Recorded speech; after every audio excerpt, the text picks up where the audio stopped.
My name's Blake Manley. I'm a teacher at Sweet Home High School in Forestry and Natural Resources. One of my jobs is to introduce students to career paths that they don't get to see in the everyday classroom. So join me as we shadow professionals working in their everyday jobs. In this episode, we will be at Wright Family Farms. Heather and the family will be educating us on the journey your food makes from their farm to your table. So let's follow them for a few days and get a glimpse of what it takes to operate a small family farm. The more animals you get, you have to have a squeeze chute. There we go. Okay. Fit you in. We shut you back in so you can't back out. Yeah. If he gets too feisty, just give him a little more of a squeeze.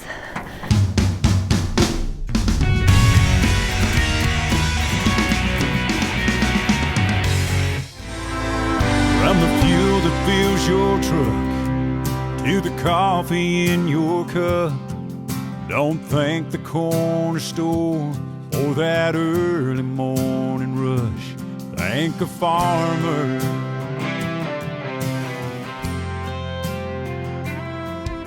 13 years ago is when we purchased this property. I was actually pregnant with our 5th child and saw absolutely overwhelmingness here and wasn't really sure what we'd get into, but Garrett and I really had the vision of having a self-sufficient lifestyle where we raised our own meat, and we had chickens for our eggs, and we had a garden. I've always had a garden. I was raised growing up having a garden, so it wasn't unfamiliar to me growing things. So with the kids' help, we started a small garden and provided for ourselves. They get tougher as their lives keep getting harder. Oh, I think it's time we all thank a farmer.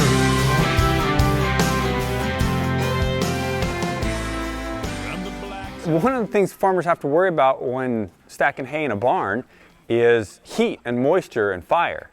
Yes. Why?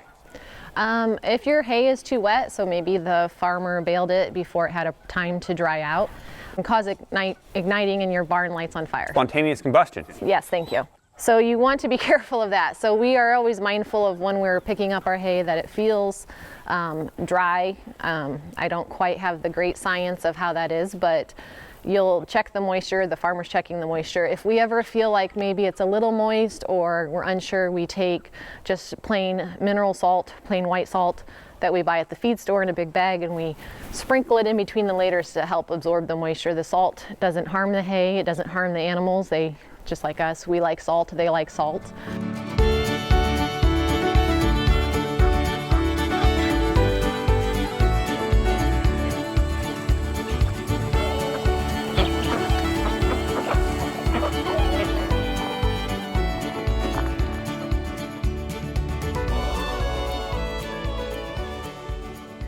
We try to spread the hay out because they tend to stand in it.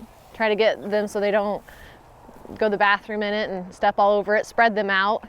In the fall, another main thing in fall and spring is making sure you're deworming your animals.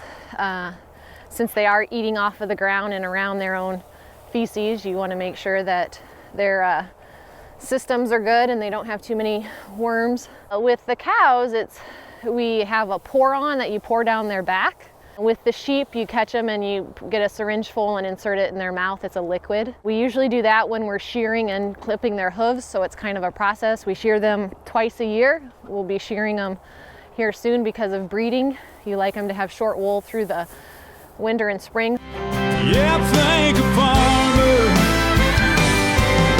I still believe in amber waves of grain. Man on his knees, praying for rain. They grew this country strong and keep us moving on. They get tougher as their lives keep getting harder. Yeah, I think it's time we all thank the farmer. So let's talk about this a little bit. Okay. What is this? Alfalfa pellets. Okay, so why have you chosen to use alfalfa pellets rather than alfalfa hay bales? When you get a bale of alfalfa, it's stems and leaf, a lot of leaf, and they would pick through all the stem and eat the leaf. and then they just stand on the stem and it'd be a waste. So I found they'll clean up this to absolutely every drop. Alfalfa has protein in it, gives them a boost because the mamas are nursing. We like them to have a good condition while they're getting bred to grow the babies in them. But you don't want to overfeed them because you get too fat of an animal during breeding and your baby's too big, you'll have trouble with them coming out. This is to help load and treat animals. We create with panels, we get a cow in here if they need doctored or fixed. You move this lever, it'll take several people. Your cow goes in, another person shuts that around the head. You shut that so they can't come back out. You squeeze it in so they're fitted in there. If you need to treat it for some reason, say an incision or a shot, you can tend to your animal. Its head is sticking out on this end with a rope, and so you can tie it and give it an injection if you need to. Then you finish the process.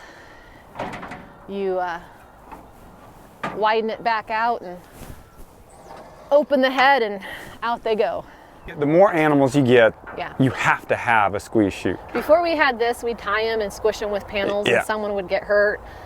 Most of the time, one of us. Yeah. I mean, And it wasn't always the animal. It was most of the time it was the usually pain one of was. us. Yeah. And it just wasn't a good system. So yeah, this is the beginnings. We'll get an aisleway. Most people who have cattle will have one of these. He comes in. I'm not wide enough. You're not wide enough. There we go. Okay. Fit you in. We shut you back in so you can't back out. We put the head through there. Open your head. We cinch your head.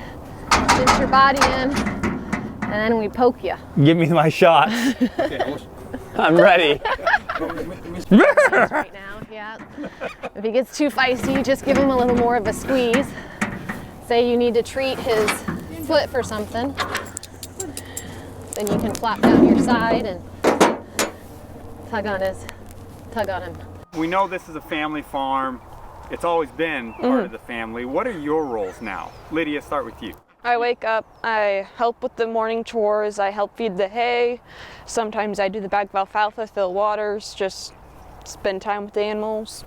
I have a couple of sheep that I raise, and I sell some of the babies, and some of the ones I don't sell I either keep or use in 4-H and sell them at the auction at the Linn County Fair. And really just do whatever my mom asks me to. I have 3 sheep, a cow, so I'm trying to start my little farm, but working my way up there. So I help feed. I come down from early in the morning, check waters, feed the animals, hang out with them, do it at night again, kind of the same thing. Farm is in my blood, like the sun that's on my skin. It's who I'm meant to be. It's who I've always been. It's more than just a living.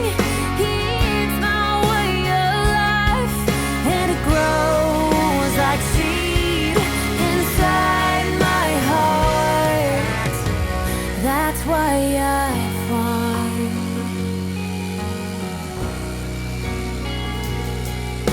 We always pulled through when we thought we would break. In the flood, 93, in the drought, 88. The Lord February, you start tomato seeds. They take a long germination time. Yeah. They start out here, germinating. I set them around on my different platforms and tables. They grow here for a bit. Then as they harden off, you need to take a plant to get it used to being outside after being in such a tropical warm climate. I have a station outside that it'll sit to spend time outside, bring it in until it gets to a time frame that it can sit overnight. Labor intensive. A little bit, yeah. You got to watch your temperatures. You got to watch your degrees and where things are. I use the mulch from the tree trimmers that come around and they mulch up the tree. I use that for a lot of my pathway, and so that'll deteriorate down. I use the animal manure mixed in with some other stuff, and I made basic little beds that I rotate through. So this is one, you got the water that you're able to use here in the greenhouse, but two, it's the fertilizer from the fish, aquaponics, hard at work right here. Actually adds a little bit of heat to the water. Sure. It'll add a little bit of moisture. Moisture, yeah. So, but yeah, that's been helpful that we looked into that, and we acquired the tank, and the boys cut the top off, and we just took some construction plastic.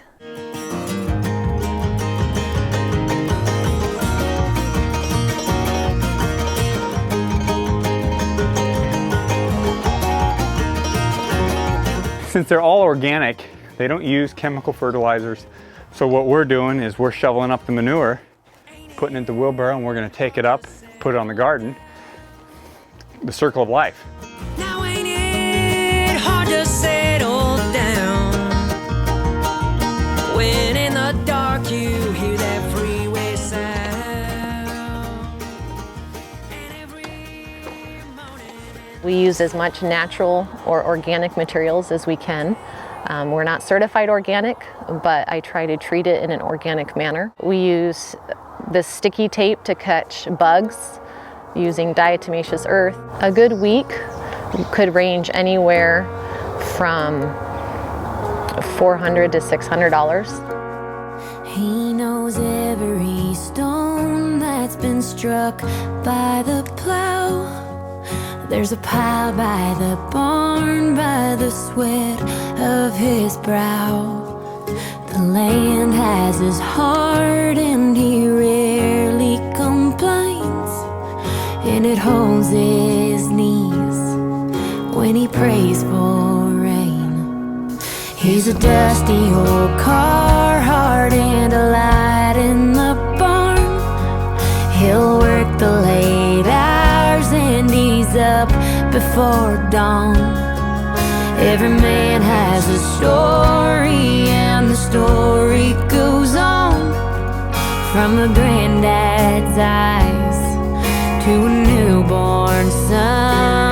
Why, farm is in my blood, like the sun that's on my skin. It's who I'm meant to be, it's who I've always been. It's more than just a living, it's my way of life, and it grows like seed inside my heart.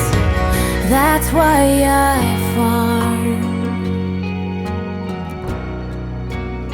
I'm really passionate about supporting local companies and local farmers. I think that it's really important to support agriculture in your community. I've been coming to the farmers market since they moved it here downtown. I really enjoy coming here because, well, the produce is always fresh. Not only fresh, but it's high quality products. And the people that grow them and sell them are so friendly. It's just, how do you not come here? It's been a super successful market. We try to accommodate all of our local customers and local vendors. For being the third to the last market at Lebanon, it's been a very successful market today. We've sold out of our green beans, we sold out of our melons, we've sold over half of the tomatoes, probably 3/4 of the carrots, so you can gauge by what we harvested earlier today that as that's depleting, that you know that your product is selling. We've had a lot of happy customers and new interactions, and it's been a pretty good market overall. Some of the norms of a small family farm are long hours, the daily routine, or as we call them, chores, and every single member of the family gets heavily involved. In this small farm example, Heather earns $400 to $600 a week seasonally as a supplementary income. Depending on your focus and time you invest, you can earn significantly more. Each farmer, big and small, take risks and live flexible lives. Bookkeeping is important for budgets and tax purposes. And finally, customer service is key. Customers have to enjoy you just as much as they enjoy what you offer. A happy customer is a return customer. You know, as we come to a close, I just want to take my opportunity to thank a farmer. Heather and the family are amazing, and I thank them for their time, their effort. But I also want to dig in deeper and thank all the farmers out there. This is a thankless job. People don't realize you're up at 2 o'clock in the morning pulling calves. They don't realize that when your moisture is right, you're baling hay at 10 o'clock at night. And by golly, it's time. So thank you, farming community. Next up on Manly Jobs, we continue from our previous episode with Marshall. We visit Kevin Strong, a small woodlands owner in Linn County, and follow the operators and their machines working hard. It's time to harvest his timber, so let's learn various jobs involved in this logging process. Need to go to the overflow. You get up early, you get loaded early, you get to the mill early, so you can get a good day in. That's how you make your money.